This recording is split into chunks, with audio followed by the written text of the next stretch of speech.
Hi there. Well, today my mission is to make a key lime pie. One of my most favorite things to eat. I love key lime pie. And usually I would say, like, in my cookbook, pop it in the toaster oven. I'm going to be referring to the recipe for key lime pie, but there isn't any. I don't have a recipe in my cookbook for key lime pie. So I have to turn to another cookbook. One of my favorite cookbooks is Mark Bittman's How to Cook Everything. It's a hefty tome. It's a wonderful cookbook. My comment always is, what isn't in this cookbook? And there's a wonderful key lime pie recipe in here. So what this shows you is that you have a toaster oven. If you didn't find it in, pop it in the toaster oven. In my cookbook, look in another cookbook. Pies are the easiest thing in the world to, there's no change of proportions or anything because a pie will fit into your toaster oven. So I'm going to show you how this will work. He doesn't recommend a toaster oven in here, he just says bake it. But you could definitely do this in your toaster oven. Okay, so this is what you're going to need for the key lime pie recipe. An electric mixer, yeah, that works the best for making the meringue topping, as well as making the key lime pie filling. This is a 14-ounce can of sweetened condensed milk. Then here is a quarter of a cup of powdered sugar and a third of a cup of fresh squeezed lime juice. It really has to be fresh lime juice. And then here are 4 eggs separated. So here's the 4 egg yolks and here's the 4 egg whites, and then some salt. And over here I have a graham cracker pie crust. Now this is a commercial pie crust. What I did is I pre-baked it. You don't have to do that. I put it in at 350 for 6 or 7 minutes just to toast it up a little bit. So the first thing I'm going to do according to this recipe is to put in the egg yolks. And then I'm going to beat those.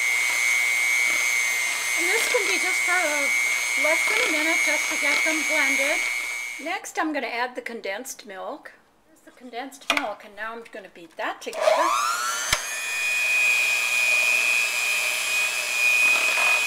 Make sure that this is thoroughly mixed.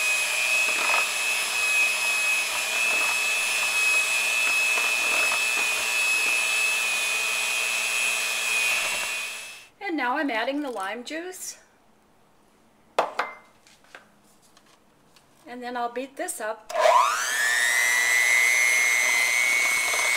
Pouring the mixture into the pie shell. Graham cracker crust. You can see this has gotten nice and thick. Okay, so the oven is at 350 now. I pre-baked this crust, so it was already set that way. Obviously, if you didn't pre-bake your crust, you'd have to preheat to 350. This filling is going to go in at 350 for 10 to 15 minutes, and I will check it around 10 minutes to make sure that it's firm. And then when it's firm, it's done. There's the filling.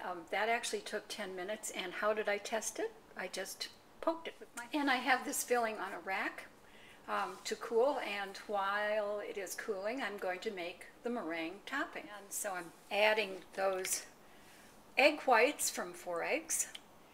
And I'm going to put in just a pinch of salt. Pinch of salt. And then I'm going to start beating. And I want to beat until this is foamy. Now I'm just going to add the confectioner's sugar a little at a time.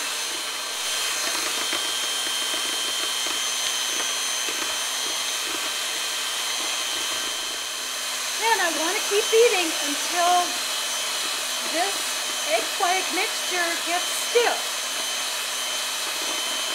And I can test it if it makes little peaks. Oh, that took about 4 minutes at medium-high speed beating this. Now you can tell what you want is to have the meringue topping form little peaks. And then it'll be ready to put the topping on. Now, I just want to make sure that this filling is cool enough. It's been on the rack for about 10 minutes. So I think I'm about ready to put that topping. I want to make sure that the topping covers the crust, because it's going to go back into the oven for another 10 or 15 minutes, and I don't want to burn the crust.